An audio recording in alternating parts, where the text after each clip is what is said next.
Hey, welcome to the 222nd episode of Just Shoot It, a podcast about filmmaking, screenwriting, and directing. This episode is brought to you by patrons Kevin O'Brien and Tamar. I'm Matt Enlow. And I'm Warren Kaplan, and today we have Jon Kroll on the podcast. He is the executive producer of Uncharted. It's the new season of the Gordon Ramsay show, where he travels around the world and eats food and meets people and does all sorts of crazy adventures. And he is not new to unscripted television. He was a producer on The Amazing Race, on Big Brother, on so many different shows. He's also a professor at USC, which, we're not going to hold against him. Fight on, John. Yeah, he's a professor at the Peter Stark producing program, which is a very prestigious one. But, this is a really special episode because we don't talk to a ton of unscripted producers or directors, and he is a wealth of knowledge. So, in editing this episode, I just was like, dang, I want to do more unscripted. This is so fun. And you're just constantly reminded of all the cool adventures that like a unscripted producer gets to go on. I think he uses the term adventure director in reference to the person who directs all of their episodes. And I think it's totally apt. They're like out there traveling the world, doing all the crazy stunts and trying all the crazy food that Gordon Ramsay does before Gordon gets there to make sure that it's not completely disgusting or dangerous. It's a pretty cool life. And would you say that in unscripted, the producer is kind of directing a lot of it as well? Like, that they're more involved in the creative, even in how it's shot and how it's paced and all those things than maybe in more scripted stuff where the director has a little bit more of a bit more say. Yeah. I mean, look, it's television, and so the writer producer is the, master of that environment. So I think certainly the director is closer to the DP than they are the story producer in terms of their creative input, right? So it's still very important, and they're out there kind of calling the shots and directing a team, but the story elements I think are definitely in the domain of the producer and their team. Right. Yeah, no, this was such a fun talk. We have not talked to a ton of professors, and what's great about talking to a professor is they know how to educate while they tell stories. And so I think everyone listening to this is really going to get a lot out of it. Yeah, so I can't wait to talk to John about all of his crazy adventures and his insight. And also, he talks a lot about how to sell an unscripted show. So if you've got an idea for an unscripted show, he has some genuinely invaluable, down and dirty advice on how to do it. Spoiler alert, your idea is not worth that much. But also he talks about how to make it worth a lot more. But you got to listen to it. It's really worth checking out. But before we talk to John, Oren, I am dying to know what you have been working on lately. Well, I have been kind of working on a lot of things. It's still COVID times, and it's a very weird week in COVID times. We try to avoid talking about it because things change every week. But the assumption, I think, up until last week was that they are changing for the better. Was that like we learn more about the virus, we learn more about how things are going to shake out. We come up with plans of how we're going to deal with it. And all of us are kind of looking at the date when we will be back on set, filming. Back in action, yeah. Yet this last week has been like a giant step backwards. There's like 22 states whose cases and percentage positives are growing. And I know we're testing more, but anyway, everything's been brought into question. So I've been involved in a few different projects, and they're all various stages of weird. I did one commercial totally remotely where everyone was at home, like the whole crew, even our art department, basically, which was one person. She mailed all the art stuff to the actress, who was also the DP and did everything, shot it herself. I know, but let's actually, maybe for people at home who aren't quite so tuned in, you mean literally the actor is the only person on set. So they are setting all of the lights, they're setting up the camera, they're setting all of the art. And you sent me actually the document that you sent the actress, and it shows how to frame each one of the shots and the kind of the wide, almost diagram style shot to show you this is where the light goes. This is how I'd like for you to mount the camera, and then also how to relay that image to the rest of the team so that we can see what the camera sees. All of that stuff is very meticulously planned out because the actor is literally the only person who can touch or anything or be in the space. And they're literally shooting in their home. Yeah. One of the things we did was we gave her like a spider light with a, big chimera on it. And we set it up on a C-stand with the ballast connected, with the light rigged, with the chimera on, everything. Like, all she had to do is plug it into the electricity, and we put it on her porch. So it's same with, we had a stand with a microphone, a boom pole and a microphone. And she had to, like, extend the boom pole, but everything else was set up. So it wasn't like she had got all these Pelican cases. But for art, we had, like, 12 different bins, and our art director would say, okay, bin 2 has all the kitchen appliances in it. Like, let's put the mixer on this counter. Let's put the toaster oven on the back counter. Oh, that's funny because I noticed that mixer and I was like, oh, that's a good color choice for the mixer. Way to go, actor, for just having good taste, not realizing that you sourced it. Yeah, and so, like you said, my diagram, every shot was here's what the shot is, and here's a shot of my setup. Yeah, this is how you achieve said shot, yeah. And and everything I did was totally by myself. Like, I didn't have my wife or anyone help me because I wanted to make sure that we were asking her to do things that she could do by herself without any help. Yeah, it's hard enough. You talked about like the chimera being set up on the spider and then her just bringing it in. But that's something where like you and I would recognize if, as you're pulling the light into the house that like, oh, one of the spines gets adjusted funny or like it gets knocked out of place. But it would be very reasonable for a person who doesn't have to trouble themselves with those lights to literally not even know that something is wrong ever, basically, Yeah. And it would be hard for anyone who's working remotely to be keeping an eye on all of the kind of tiny little details of the gear, a ballast gets knocked or a knob gets turned or, because the white balance on your webcam, for instance, is constantly trying to adjust it for itself. So you can't really, the things that you would do in real life to just like use your eye or even like whip out a light meter or something, they don't have. Yeah. And we couldn't actually see where the light was, or for a while, even though she's like a professional actress that's been on many seasons of a TV show, she, is not trained in boom mic placement. And so even those things, I was like, where is the microphone? And she's like, oh, it's like over there. I'm like, oh, no, like, can we rotate it here and point it here and do this? And you're just like listening as hard as you can to like see, but you're probably not. No, we're not even the hearing the microphone. sound. It's so crazy. Right. And even like when she's like raising a light, I'm like, oh no, can you go down one knuckle on the C stand? Yeah, the level of mediation of like filtration and processors trying to make an image look good and compensate between those levels is just makes your job so hard. Did you have a DP on the virtual call as well? Was there someone keeping an eye on lighting with you or no?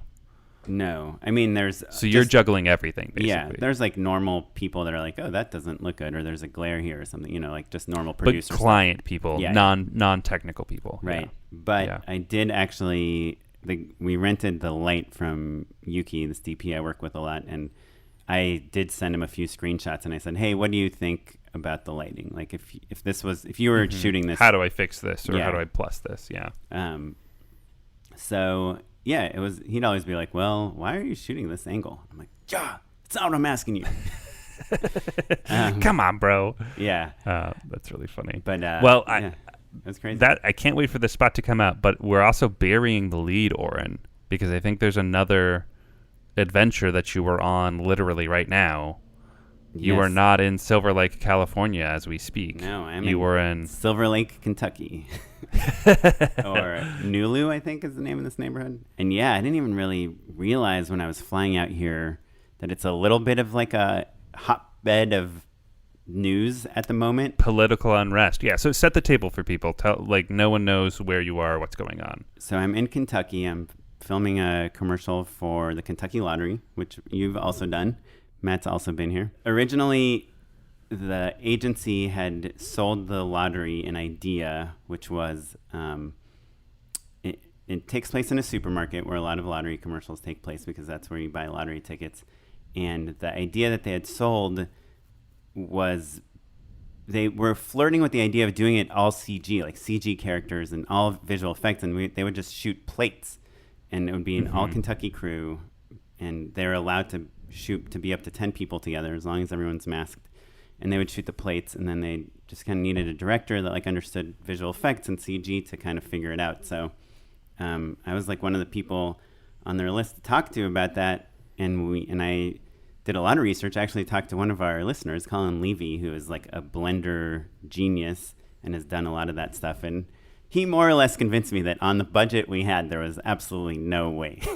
And, you know, like even a South Park level like animation would probably be difficult to pull off for the amount of money and time that we had to do it. And so in my treatment, I kind of did some of my own animation, just messing around. So anyway, when I wrote my treatment for the CG character thing, I mentioned that I thought we could do a live action version with one actor, still keeping all the social distancing, basically the same number of crew and everything as this plate version, except we could actually have like acting and I showed them what I thought like the best version of the CG could look like on the budget and the time, which I actually thought was not that bad, but they ended up saying like, well, let's just do this live action thing with all these CG elements around it. So then it became this question of, should I go to the shoot? Because there was still this option for me to shoot remotely. And so I did the location scout remotely, where they had a camera guy with a GoPro connected to like FaceTime. I don't know. It was like this whole crazy complicated video thing, and it worked. It's like a Justin TV sort of situation. Yeah, exactly. It was like kind of like a live webcam, and then he had like a 5D or like a 60D connected also that he could to his computer. They could switch back and show me photos, and it was good, but it was not like, you know, we know what it's like to be on set. We can barely get anything done when everyone's working at full force, let alone. Right. And when the idea of being like, hey, can you just take a 2-inch step to the right? Yeah. No, my right, not your right. Yeah. If that's like a 15-minute conversation and then someone going back and forth and like showing you the DSLR and unplugging things and this and that, and hold on, I got to swap a battery, and all of a sudden it's like, oh, this would have been literally a 15-second change. Oh yeah, the battery on the laptop died twice while we were doing this 1 hour scout too. All of which is still a good idea, but just not the same, basically. Yeah, and it depends on the nature of the project. Like the thing I did totally remotely was kind of like this fake cooking show where the actor is just kind of looking at the camera. It's very presentational. It's not very cinematic.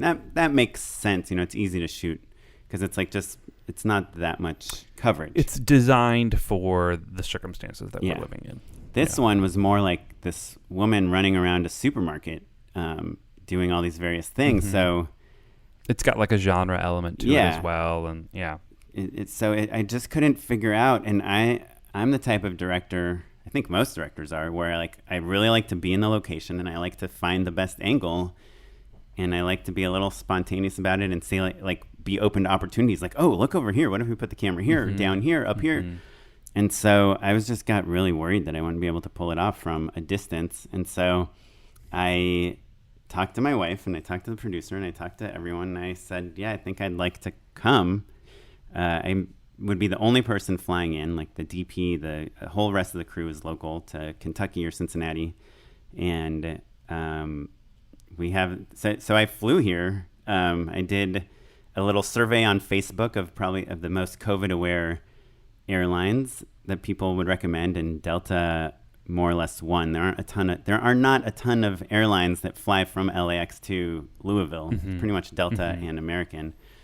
And everyone said Delta was like 100 times better than American. They leave middle seats open. Everyone's masked, fully masked is required. So I felt okay about it. But my family and kind of the people we interact with did not feel that good about it. So basically, aside from like taking all these precautions, like wearing an N95 mask on the plane and being fully masked on set, of course, and not eating indoors anywhere. I mean, food was the most challenging thing.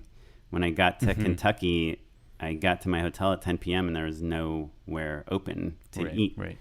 Well, and you're also traveling from, LA is still a hotspot, right? Yeah. And so the level of precaution that we are taking and the lifestyle that we are leading, I think, is different than other communities where the virus hasn't been quite so present, you know? Yeah, no, it's crazy. But people here in Kentucky seem to be taking it pretty seriously. The governor, Andy Beshear, is very serious about it. I really knew almost nothing about Kentucky before I came here. So I came here on Tuesday, June 23rd. It was a day of a primary election, and which was kind of a lot in the news because it was Amy McGrath, who's one of this very amazing fundraiser for the Democratic Party. Was running. She had a campaign video that went viral kind of a while ago. She was the first female fighter pilot to fly in the Air Force. But then with kind of the Black Lives Matters protests and all these new social movements, there's a new guy, Charles Booker, that has he's only 35 years old, and he's really been at the protests, been arrested, standing next to everyone, and really kind of lit the fire and passion of the Kentucky and Democratic people. And as we record this today on Thursday, we still do not know who won the primary election. But because of COVID, the polling stations in Jefferson County, where Louisville is, went from 600 polling stations to one polling station. And who did that and why is controversial. I think You've seen a lot of videos of people waiting in line when the polls get shut down and they're just stuck outside, basically. Yeah. But then a lot of people voted by mail here, which is a brand new thing. People here never voted by mail, so they had 400,000 mail-in ballots. I don't know. Anyway, I did not even realize... Sure, you were flying into such a crazy environment. And this is also the city where Breonna Taylor was killed by police officers. So it's it's crazy. And amidst the pandemic, which, like we said a few minutes ago, is worsening, not getting better. So I'm here in Kentucky, and it's just a totally different experience. There's no client dinner. The pre-pro meeting is all remote. The fitting is going to be we have a hotel conference room, and the actress will be across the room from me. And I'll look at her. We're all going to be masked. Yeah. And even we had a long call yesterday about whether she should be wearing a mask in the actual commercial because she's in a supermarket. And as of today, you're supposed to wear masks in a supermarket in Kentucky. Well, I asked the actors if they could give me the biggest smile they could possibly do, just to see if their eyes are even expressing, Smile with your eyes, yeah. Yeah, smizing. So my pitch was hey, let's just put a disclaimer that says, actor portrayal, your current state regulations might require you to wear a mask, or this is a dramatization, or this is fake, or I don't know, something. Sure. And then, so now I think we're shooting tonight, overnight, but the extras that will be playing, the store workers will be wearing masks, but everyone else will not be wearing masks. I don't know. It's crazy. I can see from your face you don't know if that solution makes sense. That feels like maybe a funny half measure, but also I don't know what I would advocate for. Yeah. I guess I would fight for trying to do everything twice. Like a spaghetti western. Right. You do it in Italian and then you do it in English. But obviously with a tiny crew and a limited amount of time, that's a luxury that you probably can't afford. Very extensive shot list, of course. Sure. Well, did you cut it down from 65 to 60 like I recommended? Yes, only 60 shots, good. 60 setups. Good. They're all dolly moves. You remember? Well, I mean, some of them don't count. It's like the Matrix, you have the bullet time camera. Oh, so yeah. it's like, Yeah, we do have a 40 camera setup for that. Yeah. That's going to be cool, though. It's going to be cool. So I'm excited. I think it'll be fun and go well. It's also just hard because it's a 30-second commercial, and you just have to make sure your shots are the right length. And there's just all these other things that stack on top of making it difficult. Yeah. The likelihood of having the time to get the shot perfect twice, one with and one without the mask, is pretty hard. Yeah. I get you. So anyway, so that's this job. And when I fly back, I'm not going to go home because my family and the people that we are interacting with don't want... Your bubble. Yeah. Your quarantine bubble. Our pod does not allow traveling. So I'm actually going to go to my parents' house in Orange County and quarantine there. And I have a test scheduled for Saturday, the day after I get back. COVID test, and then I'm going to schedule another test 3 or 4 days later. So hopefully if they both come negative, I'll be able to re-enter the pod. Yeah. It's crazy. I don't know. I'm ready for a vaccine. Yeah, you and me both, man. Well, cool. Well, yeah, thanks for asking. I'll let you know how it goes. And I do want to post that that document that I made of like how I showed what the shot is and showed how I got the shot. I think it's kind of fun. I mean, really it's not rocket science in any way, but sure. But it's good to see. And also, like, when you showed it to me, I was like, oh, I totally get this. And also, I think there's room for iteration. There's ways to be like, oh, maybe a top down would be helpful here, or maybe that would be more confusing, or like, showing maybe a shot from your point of view, or like flow of document. There's a lot of stuff that I think, depending on how long this lasts, may need to get standardized or like is worth refining, that I think is really interesting. So yeah, I think as a director, one of my policies, though I've never said it out loud, is that I would never really ask an actor to do something that I wouldn't be willing to do myself. And I think usually I have the same. That is in terms of like, eating Danger. bugs or doing something dangerous or Yeah. whatever. In this specific case, I don't want to say, oh, just set up this type of shot, blah, blah, blah, without knowing that it's even possible. That one person can do it themselves. Yeah, for sure. Yeah. So, well, awesome, man. Well, have a good shoot. Stay safe. And if you want to support Oren and his family in this time of need, you can hop over to patreon.com/justshootitpod to support the show a little bit. It's the equivalent of buying us a cup of coffee, keeps the show going, pays for all the stuff you don't know you need to run a podcast, and helps keep this show free for everyone. So if you've got a little bit of money to throw our way, we know times are tough. We'll keep making the show no matter what. But if you can contribute and help the show grow, please do. Patreon.com/justshootitpod. and if you make a pledge of $10, even if it's only for 1 month, we will send you a brand new Just Shoot It podcast hat. Yeah, it keeps the sun out of your face indoors. Or, frankly, I'm wearing a hat right now. Keeps your hair out of your face because I haven't had a haircut yet. Oh, yeah. Hats. Anyway, thanks so much, everyone. Let's hop into our conversation with Jon Kroll.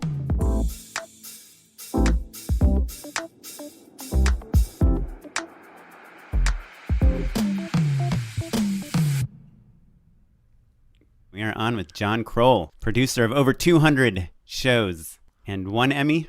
How many Emmys? Just one. One? That's a pretty good batting average. 0.5. Better than ours, right? Wow.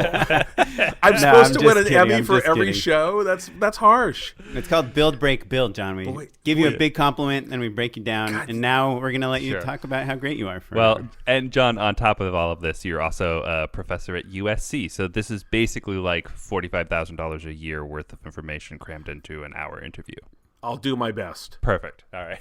I'm looking forward to teaching this fall like this. So. Oh, man. That's wild. Wow. Oh, do you think, is that confirmed, or is that what the current thinking is? And by like this, listeners, he means over Zoom. Yeah, I think that it's something that's being discussed at every university, and at USC, I know there are certain classes that must be done in person because they're very hands-on, and I think they're probably going to look to do as much as they can not in person, because seems to be the mandate now, is to mix in person when necessary and in smaller groups with not in person. So my class can be done not in person. It's an unscripted development and pitching class. So.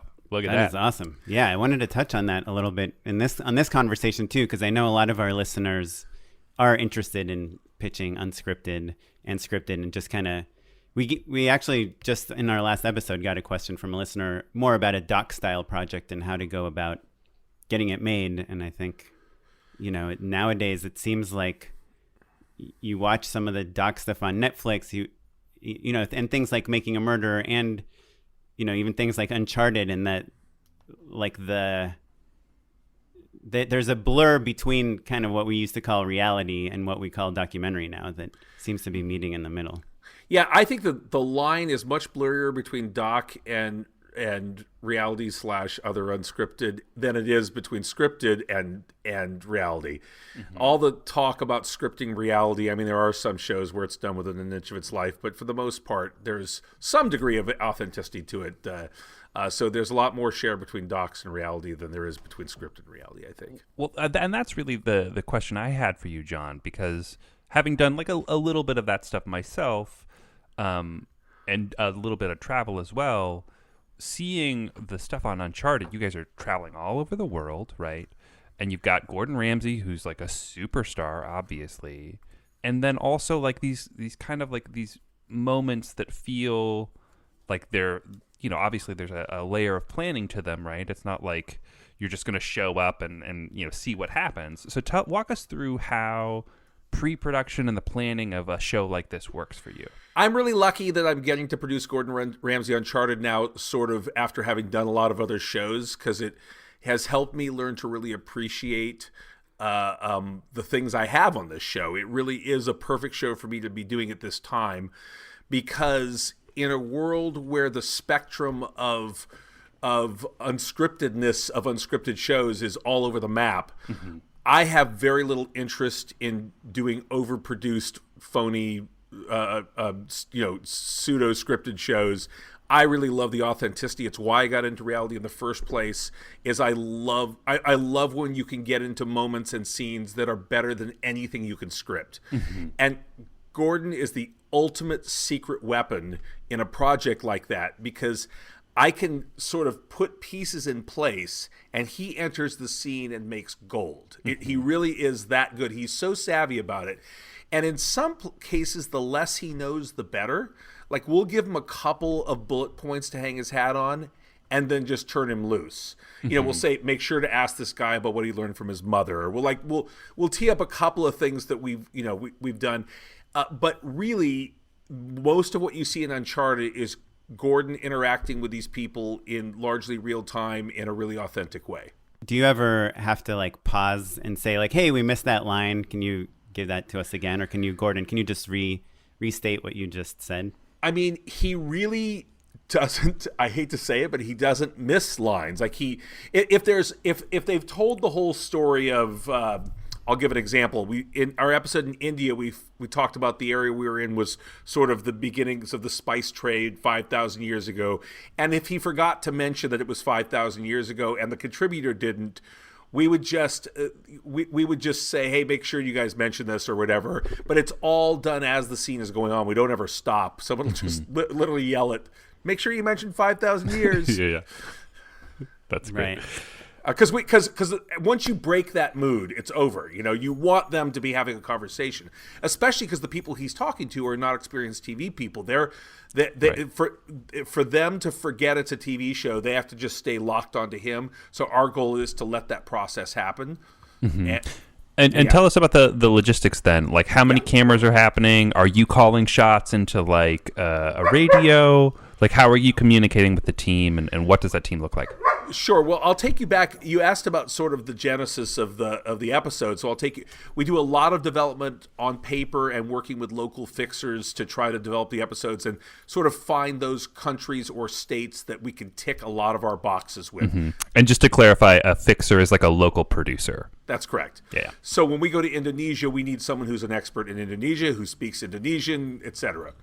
Even if we go to Tasmania, we want someone who lives in Tasmania, who knows where we can find things, find people, staffs all the local staff, drivers. We don't like to have our crew drive when they travel, just generally because there's different laws. It's not safe, so we always have drivers. It's also safer. Anyway, at the end of a long shooting day or something like that, to have a fresh driver drive. We work with local fixers in each country who are experts in their country. And we're looking for places where we can find a great chef who doesn't have to be famous. They just have to be a good personality, passionate about their local food, and kind of like an evangelist for their country. Someone who we know will educate Gordon about their country. So, and then we obviously time of year we're shooting and weather figures into it very heavily. We like sun. We don't like snow so much. We do a little bit of snow, not too much. And is there some sort of culinary tradition? Are there some adventurous beats that we can use that will lead us to ingredients? You know, is there an herb that grows at the top of a waterfall, or in the case of Peru, a worm that grows in a cactus that's perched out over a cliff? You know, we love those kinds of things. So anyway, once we have that it lined up on paper and we work with Nat Geo on that, we then I then go out and scout it. When you say we, is it like you hire researchers, or you are Googling stuff? How does that work? We have episode producers who are in charge of a couple of episodes each. And then we have a core team that does everything. So the core team is me, Neil DeGroot, the director, who's 2-time DGA winning superstar adventure director, and Tara Williams, who's the supervising producer, who does all the logistics of everything that we're doing. And we plug into that the episode producer, who has been sort of pre-planning this. And the four of us go out to the location and go to every single place that we plan to take Gordon 2 months before we're going to do it. Oh, wow. And we really... And you're already cast by this point in terms of like the chef at that location. We know who the chef is, but we tend to meet other people on that. That's interesting. So there's a little bit of room to kind of like riff or like be inspired and find new opportunities. That's well, cool. and if we were to show up and the fence was just a brick, if we were to show up and the chef is like a brick wall who just is not interesting, even though they did a good Skype, we would then even change the chef if we wanted to. But that's more. We've never had to do that. We have shown up, and there have been contributors who we just don't think are going to add to the scene. And what we found is who the contributors in our scenes are. The contributors is our name for any guide, local farmer, anyone he interacts with. If what we found is there's a massive difference in the quality of the scene based upon the personality of that person. So one of the biggest differences from season 1 to season 2 is attention to casting detail and really focusing on before we even go, let's get Skypes of the contributors. Then we'll take them out for a beer. We'll talk to them about what they do. And then we'll meet people along the way who are more interesting than we could have imagined. And so we'll add them into the fray. And so when we go do the scouts, we usually keep about 65 or 70% of what was planned, and we change the rest based on what we discover once we have boots on the ground. Yeah. Oh, it turns out these hunting grounds are 7 hours away from our hotel, not 2 hours like we were told. It turns out this plane is not safe. We make changes based on all those things. A lot of changes we make are for safety because we do some gnarly ass shit on the show, and it has to be done really, really safely. A lot of times I'll do things, not everything. Gordon can do more than I can. He's in better shape than I can, but and be able to tell Gordon, "No, I did this." More often, I'll eat things and say, "Yeah, I ate that. I didn't get sick." Hold on, what was the gnarliest thing? What was the thing you were the most worried about? If I can't eat this, Gordon can't eat this, right? Well, we do eat a fair number of worms, and we eat a fair number of insects, and we eat a fair number of rats. Those are all things we have a couple of rats, rat type rodents that we eat this year. We eat a tarantula. We ate last year in Laos. Wait, you ate a tarantula? Yeah. It was cooked. Roasted. Yeah, it's not roasted. Raw. Okay. Yeah. All right. Was it still hairy though, right? No, the hair burns off when you roast them. Okay. Then maybe I could deal with that. Yeah. But in Laos, we ate these giant, beetles that they called toe biters, and then we also had stink bugs that were mashed up into a paste, and they taste like green apples, surprisingly. All right. That's Wow. Sorry, I got the weird tangent of eating strange foods. Always, I can't help myself. Well, we always want to be authentic to the location, and when we were in Laos, we learned that 90% of Laotians eat insects. So we thought, so should Gordon, and so should we. Well, don't they say everyone eats a certain number of spiders in their sleep or something? I don't know that statistic, but I'll take your word for it. I've heard that statistic. I don't think it's true. I heard it in elementary school. It must be true. Anyway, once we get back to these scouts, we'll generally, Tara, Neil, and I will continue on to the next destination that we're scouting. The producer will go back and they'll rework it and work with Nat Geo to make sure they're comfortable with what we're doing. So we'll at least know the kinds of things we're going to do.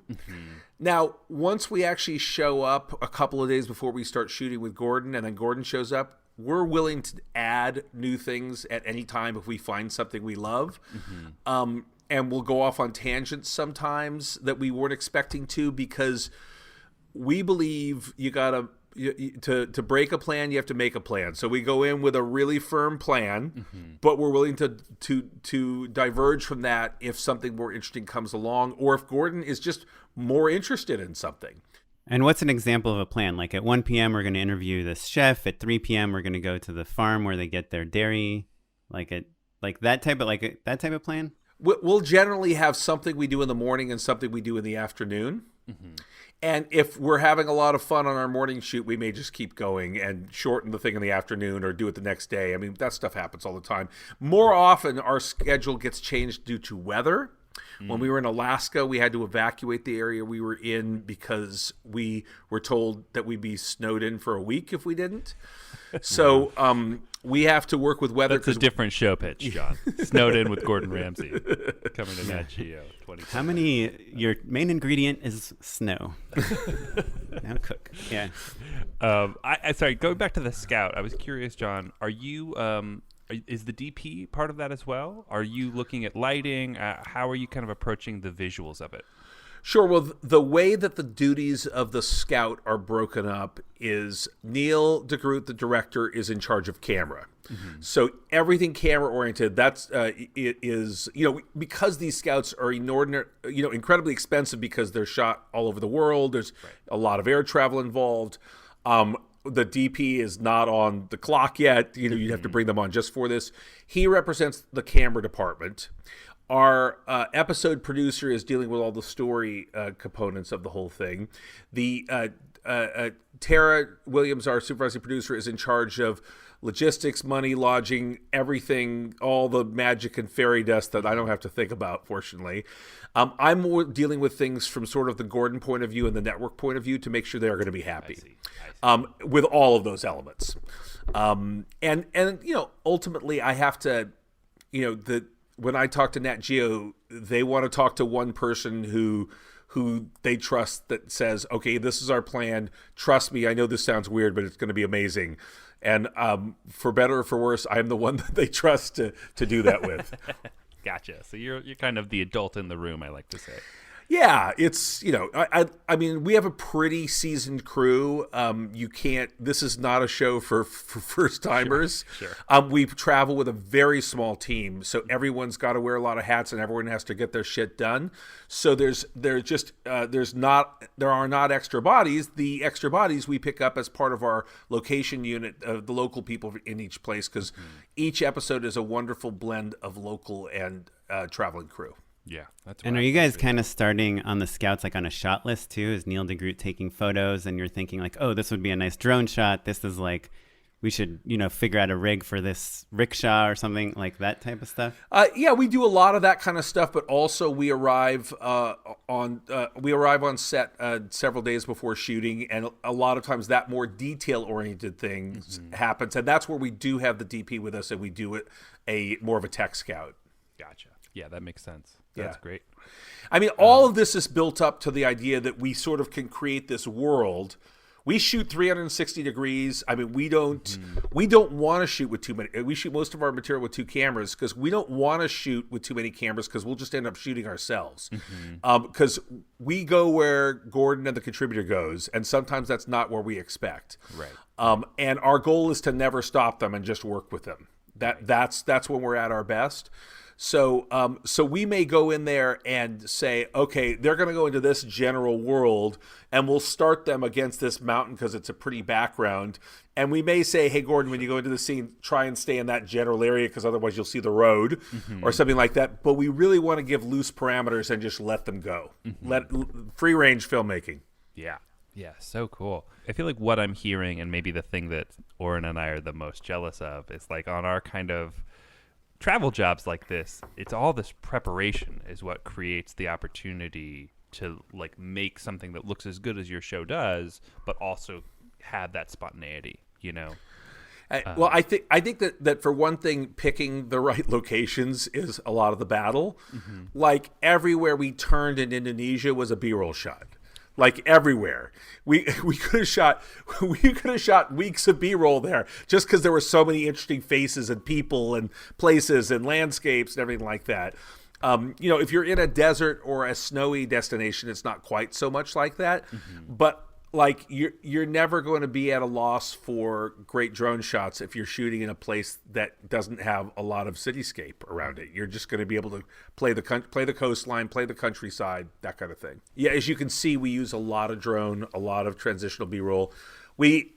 First season we dabbled with shooting like sort of B-roll that might match with shoot day in terms of cutaways or whatever. It never works, so we just really don't do that. Yeah, I'm curious. Do you have like a general strategy of what makes good B-roll? Like if you you have 20 minutes in a city, like what are the shots that you have to get?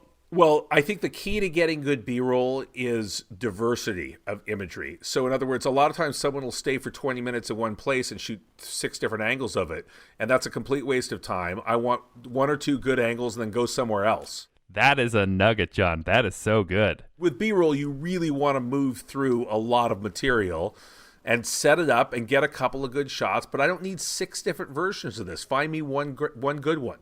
I mean, this obviously it depends on the show and things, but like, should the camera usually be pretty steady? Like, I know a lot of kind of newer filmmakers are trying to get B-roll and they're pointing it everywhere and they're moving the camera and they're zooming in and they're just kind of going crazy with the camera. Well, I think that depends upon the show, and our show definitely is one where we like to have very crafted B-roll shots. It's because it's, they cut nicely with the drone shot. It's tough to go from an elegant drone shot to a shaky handheld shot. It just doesn't really work. It also, we use that material for transitions mostly. So the handheld material, almost all of our scene work is done handheld. So any cutaway or anything in scene has to be handheld. It won't match otherwise. So our sort of interstitial footage is all shot on sticks, and our in-scene stuff is all shot on B-roll. Oh, that's interesting.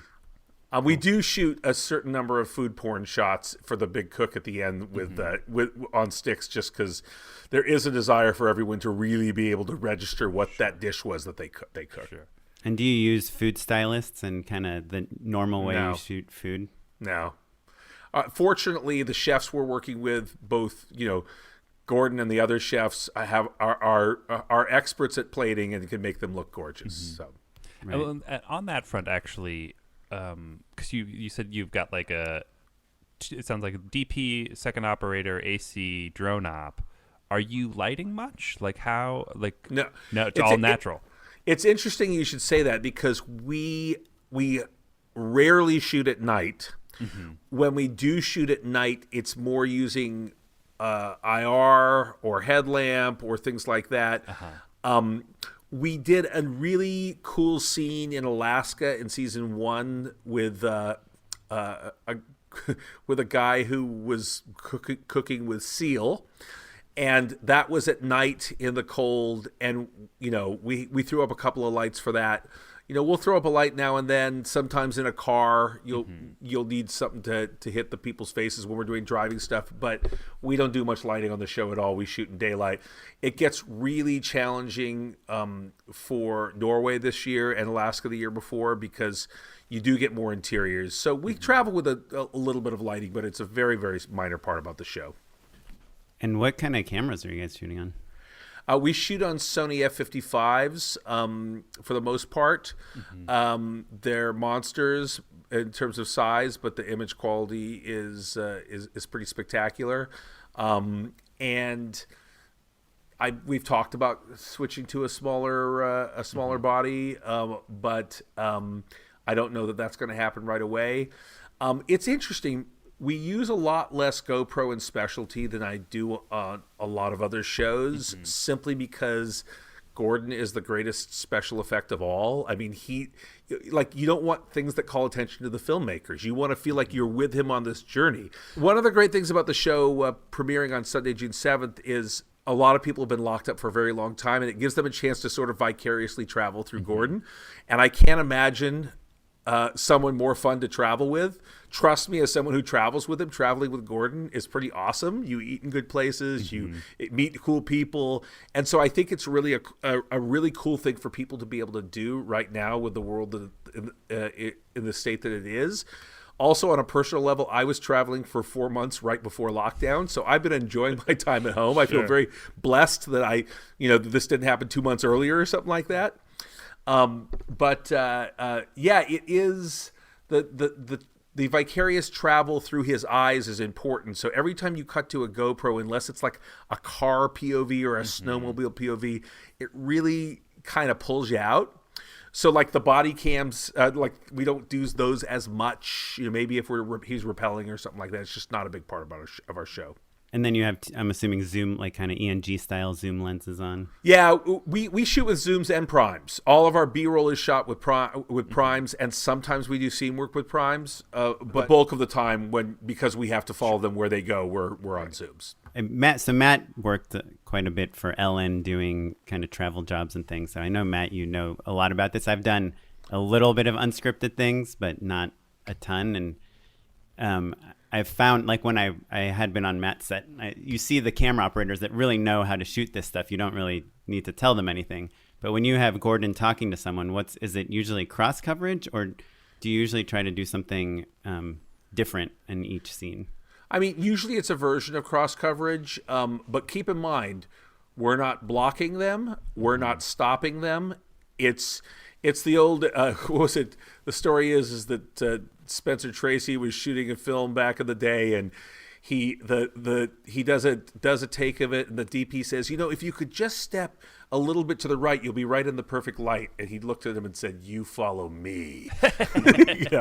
So, but I mean, we've actually we've talked about this a lot, and it's Gordon's a pro and he'll do whatever's needed. But the fact is, the scenes are just better if we're not stopping them. And we'll sacrifice having perfect coverage sometimes so that we can just let the scene play out and cover it organically. Right. It's a choice that we have made that fortunately our network supports. Right. And Gordon loves shooting that way. And it just makes the show feel less phony. Yeah, it feels more alive too, right? Yeah. Who cares if there's a shoulder in front of someone's face for a second or two? Your operator's going to fix that. Do you ever do like a kind of like a insert pass or anything like that? Like afterwards, or are you guys just kind of like sniping off the things that Gordon's picking up or pointing to or anything in the moment? The goal is to always get everything in scene, and if at the end of the scene, and the producer's watching on the monitor, it says, we never got a cutaway of the knife, then we'll pick something. We hate doing that stuff, but it's better than not having it. Right. Look, they've gotten really good about getting all this stuff. It's just when it's in the flow and it's a tilt from his head or something like that. It's so much better than when it's an insert shot. Yeah, or in your point of like when operators are in sync and they kind of like they're tossing glances to each other and they can kind of like feel where the other guy is going to go. It really is an incredible thing to watch. Right. Or if two of them kind of are, if they're facing each other and they start walking somewhere and now they're facing the same direction, you don't want both cameras getting the same shot. I've worked with a lot of kind of rookie camera people and you end up having that all the time. It's like you guys have the same shot.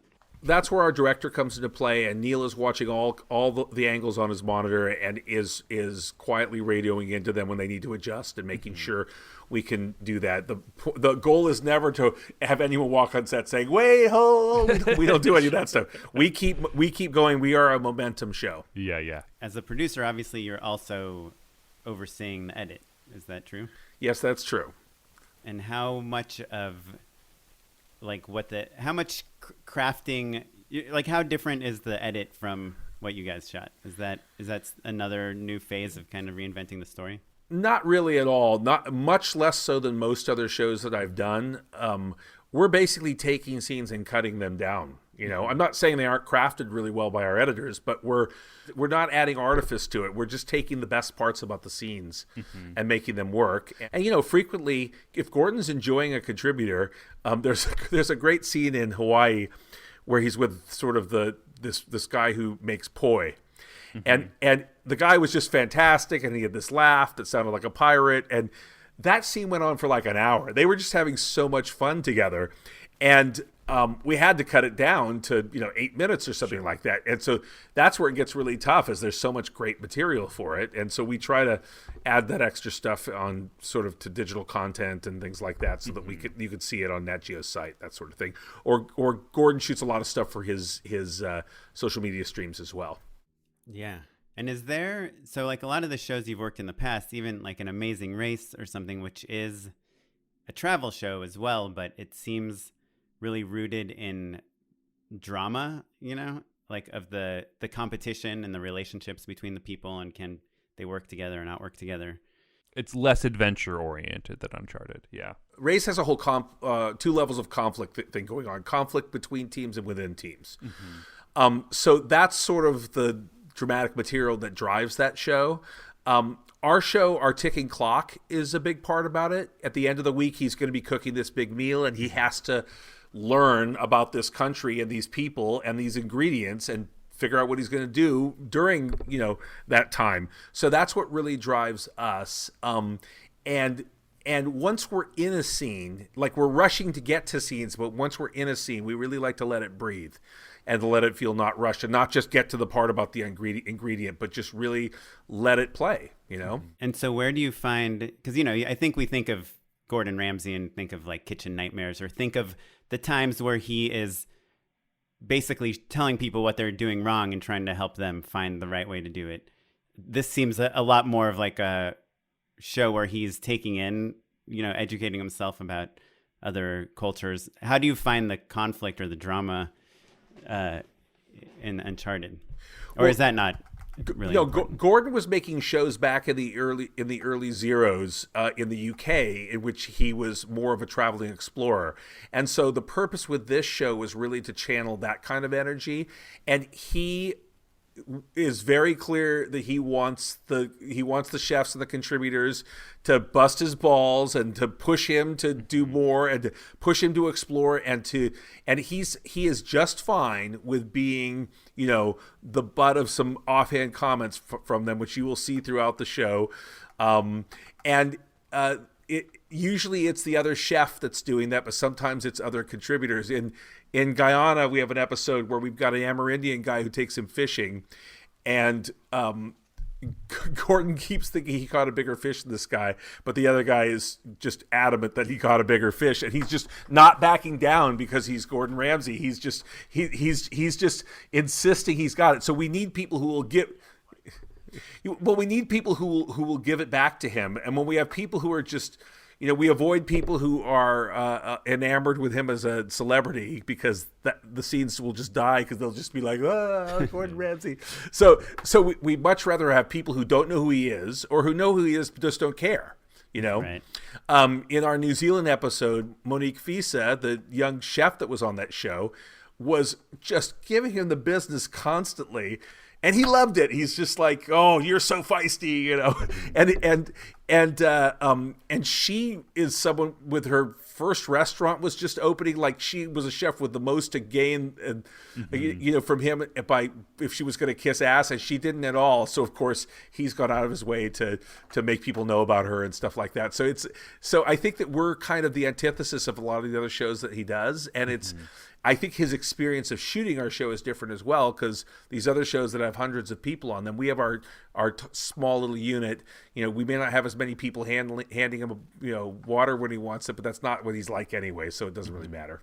Right. Yeah. He doesn't drink water. He only drinks Perrier. Well, I know we don't have that much time left with you, but I'd love to shift gears for a second, away from Uncharted into Professor Kroll and the things that you talk about in your class, because I think our listeners will hear about Uncharted and they'll be like, wow, I hope I could get to a place like that where I have the 4 best producers and directors in the world traveling everywhere with me. But if we can rewind a little bit for the people that are just trying, they have this great idea for an unscripted show, for a travel show, for whatever, what are the kind of things they should keep in mind when they're trying to pitch them, put an idea together. Yeah. Put an idea together, and something that we had just talked about in the past episode was about shooting proofs of concept, like kind of showing people before you have a track record what your voice is, what the things you care about are, and how to do it in a cinematic way. Well, you're on the right track, Oren, but the truth is, and there are people who hate me when I say this, but you'll just have to forgive me. But particularly in the unscripted world, nobody gives a shit about you or your ideas. They want to know what you control and what you own. Mm-hmm. So if you find a great bounty hunter that's different than Dog the Bounty Hunter because he has 8 sets of twins or whatever it is. Yeah. Or I know a bounty hunter with 8 sets of twins is different than like, we should find a bounty hunter. That'd be a good idea for a show. Which is different than I have found a bounty hunter with 8 sets of twins, and I have secured him with a holding agreement. Yeah, that's what you want. Well, like a Joe Exotic is probably a good example, right? It's like who knew that this type of person even existed? Yeah, but you've got to find the Joe Exotics of the world and tie them to a legal document, and then you shoot incredible tape with them that's well crafted that conveys your vision for the show. Before you've asked anyone for money. And it's so hard because when people come to me, whether it's, it might be a PA from the show saying, I have this great idea. Usually the first thing I'll think of is the 10 other versions of that idea that they don't know never made it to air because they made a pilot but never made the series or whatever. But it's just nobody wants to buy ideas from people without experience. They'll buy an idea from me because I have the proven ability to execute it. But when you are getting started with your career, the first person you need to get on your team is a pro bono lawyer who will draft a holding agreement for you that will allow you to hold talent. Mm-hmm. And because even if you don't shoot tape, you can come to me with your bounty hunter with six sets of twins and say, John, I don't have any money because I spent $1,000 getting my lawyer to do this agreement with this bounty hunter. Will you get into business with me on this deal with and put together a sizzle reel and do all this stuff? And I'll, if I think the guy's great and we've got a little iPhone footage just from your Zoom with him or something, that's the kind of show that I get involved with young producers all the time. The second mistake they make is they think that we're going to be equal partners, and that's not the way those things work typically. Oh, okay. So tell us, how does it split? It's all over the map, and everyone has their own version of it. And it depends upon whether there's competitive interest, and it depends. But typically, you want to make a walkaway deal. You want to make that you're going to make X $1,000 an episode with no services required. And you're going to say, no, but I want to work on the show. And I'll say, okay, well, you're going to make that same amount of money and you're going to work on the show. But the truth is as a young producer without experience. You're saying work on the show. Yeah, I'm sorry. I did air quotes there. The truth is, as a young producer without experience, if you can't fulfill a budgeted position on that show, there's no need for extra producers in the unscripted world, Nobody wants an additional set of notes, least of all from someone who's never made a show on this level, So what you want to do is get in the business where you can sell your project, then stay involved by learning on the job from it. And while you're doing that, be developing and selling other projects, Or now, a lot of times people will bring me projects who are like supervising producers and they're ready to become showrunners, So that's a different category. Those people want to run their first show. So you usually make a deal with them saying, you'll make this much and you'll make this much if you are approved by the network as the showrunner. So that's a 2-tiered thing.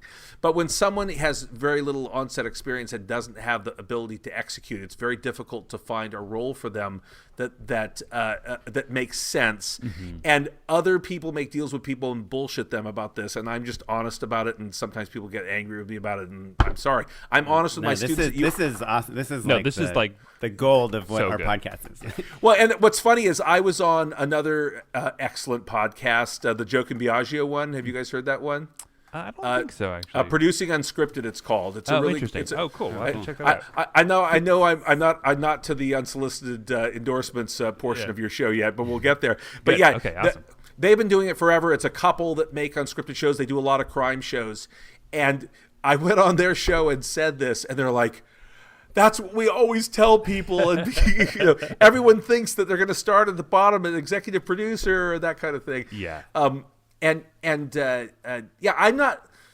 not looking for young, inexperienced producing partners. I'm looking for fresh content, though. Uh-huh. So, a more concise way of saying it is people don't want to, early in your career, pay you for who you are, but what you own. Right. So what about like a show? It's fun. This whole time you've been talking, I've been racking my brain for a show that is not based on having someone's, the rights. Life rights, or personality. But what if you have an idea like that show Love is Blind?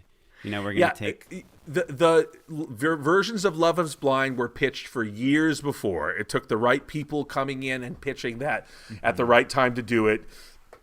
It's just there is no win to having that kind of idea, in my view. Even when I was the EVP of original programming for New Line Cinema's TV division, New Line Television, and so we got into business with one young producer on an idea like that. And this producer kept trying to be the man all the time. And we're just like, look, we bought your idea, but you've never been higher than a segment producer on a show. Like, you're not running this thing. Okay. And it's just idea-based stuff just doesn't have, it is just not a good direction for people to pursue. It's better to find people, on-camera talent that you think would make an incredible show, and the bar is really, really high. Now, the other good thing about that is that if you find that on-camera talent, you're going to develop a relationship with them, and that makes you more important to the show because you become the talent whisperer. So if you're doing Pitbulls and Parolees and you have a relationship with Tia, you're obviously quite valuable because you can communicate with her, and when she's pissed, you can help talk her down. If you can kind of talk to her about things that might be sensitive or a little bit less comfortable for other people to talk to her about. So that's the best way that I can tell young producers, and it's what I tell my students how to find their way in. And with that show, did you find Tia, or is that someone brought her to? No, I got involved in season 3 of that show, so that it was well on its way. What you're kind of outlining, the career that you're talking about, isn't something that we talk about a ton on the show. I think like a lot of the other filmmakers that we talk to are like, I wrote a screenplay and then I pitched it and we sold it and now it's a TV show, And so everything that you're outlining, I think, is really exciting. I'm wondering if there's a listener at home who's like young and like still kind of thinking about like what path they want to take, and they're like, I want to be an adventure director or an unscripted producer. It doesn't sound to me like, getting a degree in screenwriting is going to help you at all. What are the sort of things that you should be studying and learning, and how can you prepare yourself for a career like yours, basically? Great question. And I think that more than the scripted world, the value of hard work is something that is a part of the unscripted business. So you've got to get on a set and just start working, and you can move up very fast, much faster than scripted in the unscripted world if you get it. You guys know how it is. People either get it or they don't. Sure. And when we see in the unscripted world that someone gets it, we'll move them from a PA to be an associate producer, to being a segment producer, to being a producer in a matter of a year or two. It'll happen really, really fast. So I think that it's nobody wants people in the unscripted business who don't watch unscripted shows. Don't go to an interview and say I watch HBO. Like, that doesn't get you anywhere. Does coming from a doc, like, let's say you watch like Cheer and you watch Making a Murderer, That's great. Absolutely related. Those shows are, look, I don't know that there's such thing as a pure documentary anymore. I mean, all these shows have have producers' hands on them to some extent or another. So I think that that is a great background to come into it for certain kinds of shows. You're probably not going to do Wipeout, coming from a show like that. But someone from Uncharted, like we have. A terrific producer out of the UK, Laura Balfour, supervising producer, who was with both seasons 1 and 2, and she comes from doing real pure, authentic doc style shooting, and she adapted herself well to this. Even though we are a show that's a little bit more sort of structured in terms of how we have to set the stuff up a little bit, and mainly that's for safety reasons. So she was perfect for our show. So I think you have to just, whatever you come from, if you come from a scripted world, well, you might be great for a Bravo show where they really like to sculpt the storylines a lot more and that kind of thing, So I think that you should gravitate towards the area that you have an interest in. And by the way, your listeners should gravitate towards this area. The unscripted world is 1,000 times better than the scripted world. The scripted world is where hopes and dreams go to die, and good men and women die like dogs. Well, I would encourage people to check out John's Instagram if you want a sense of the adventures that he is having. It's pretty enviable. It's pretty dope. Real quick, though, you were saying we all know, like, oh, we get it. We can tell when someone gets it, we get that they get it. I want you to describe to me just a couple bullet points of like how you would describe a person who gets it. Yeah, I think a dear friend of mine who is an integral part of the Game of Thrones operation, so she clearly knew what she was doing better than I was. Yeah. She once said that she evaluated people based on their ability to know the difference between what was important and what isn't. Mm-hmm. And so, like, a lot of people bring their personal drama to the set and try to make it about them, even at a low level. Those people are instantly gone. Like, you need to, especially when you're at a lower level, you need to serve the show and serve the people at higher levels. When I say serve, I don't mean serve. I just mean you need to do things to support that effort and know that it's not about you. Mm-hmm. And so once you see that people... like suddenly things are getting done without you even noticing it, and you find out it's that person doing it. Clearly this is someone who is rolling up their sleeves, getting their work done, and not saying, hey, look, see this thing that I did this thing. Didn't I do that well? Like, you need to not be looking for approval all the time. You need to be just doing your shit and having that be... anticipating needs. Right? Yeah, anticipating needs, that's a great idea. Yeah, and some of it is you know it when you see it. Like, it's really tough to really articulate everything about what it takes for someone who gets it. But the people who get it know they get it. I have a former assistant, Alana Wagner, who did her first show with me. She was my assistant on the set of a show I did for BBC and Lifetime, and you could tell just by how she talked on the radio. It's like she had been doing it her whole life.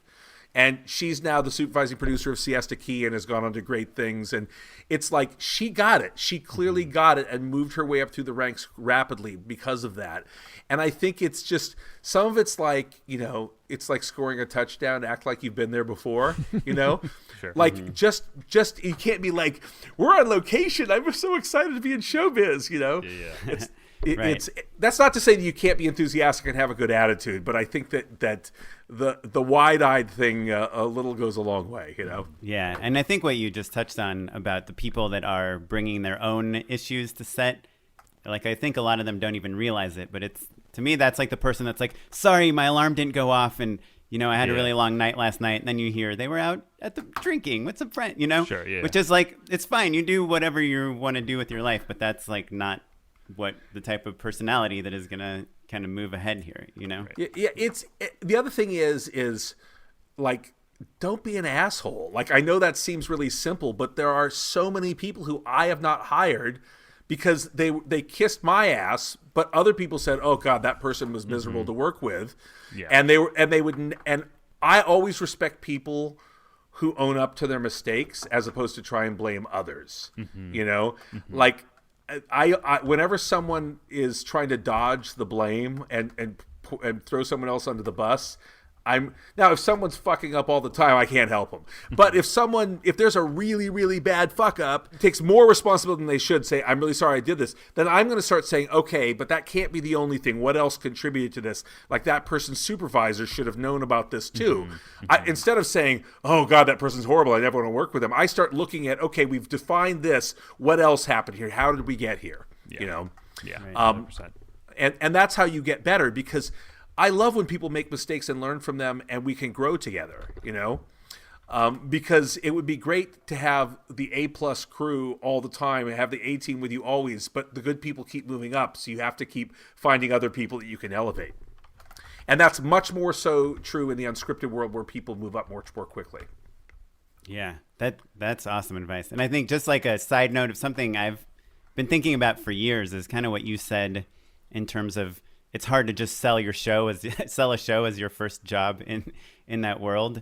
And we talked about scripted, but if you even look at scripted TV, like people that have written amazing pilots, they usually don't sell them. You see all these sales are coming from people that were on a writing staff, for 5 years. You have to know how to make a TV show before someone buys a TV show from you. Well, on the writing side, the thing that drives me crazy is the person who spends 5 years on a script and spends the next 5 years peddling it. Right. It's like you should have done 50 scripts in those 5 years, and because the first 40 sucked. We all know how that works, Yeah, quantity equals quality eventually, right? Well, and writing is rewriting and all that kind of stuff. Yeah, we all know those mantras.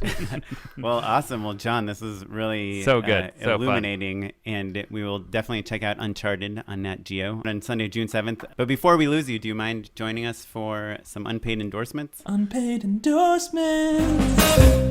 I would love to give you some unpaid endorsements. I have two for you. I was very excited about this segment. Oh, good. I think one's a little bit older, and it applies to what we've been talking about with this notion how one tweet can destroy your career.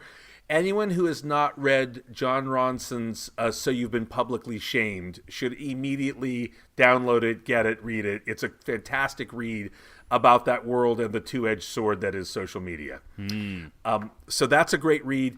And I know your followers like things out of a more technical nature.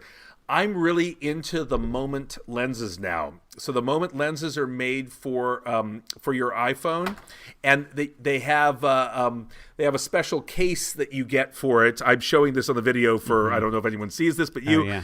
So it's just a case which is $30 or something like that. But you can attach lenses to it. Is it magnetic? No, it twists in. Okay. And I have the telephoto, and a friend of mine has the macro, but the one that I'm in love with is they have an anamorphic lens for your iPhone, and it looks phenomenal. It's pretty cool. That's my trick. And so I think the anamorphic lens was $150, and the optics were shockingly good for something like that. It's a great sort of system to play with in this day and age when we're shooting more and more with our phones. Two solid ones. My wife and I started watching Jeffrey Epstein, Filthy Rich on Netflix, and it's quite crazy. Worth checking out, I think. I guess I had no idea who he was really before, recent events. And I thought that's kind of interesting. And the other thing, totally unrelated to filmmaking, but more related to this week that we're recording this. We're recording this today on June 5th. It's the last day of a week, an interesting week in America. There's been a lot of protests and a lot of self-reflection, I think, especially like among Caucasian people. And, everyone's kind of trying to figure out like what they can do or not do. It's something that I'm trying to actively do, and I guess I would encourage other people to do if they feel comfortable, is I've been calling out like family members that tweet or say things that are like kind of subtly racist. And I've always kind of, if it was my parents or something, I would say something. But now I'm kind of expanding that net a little bit.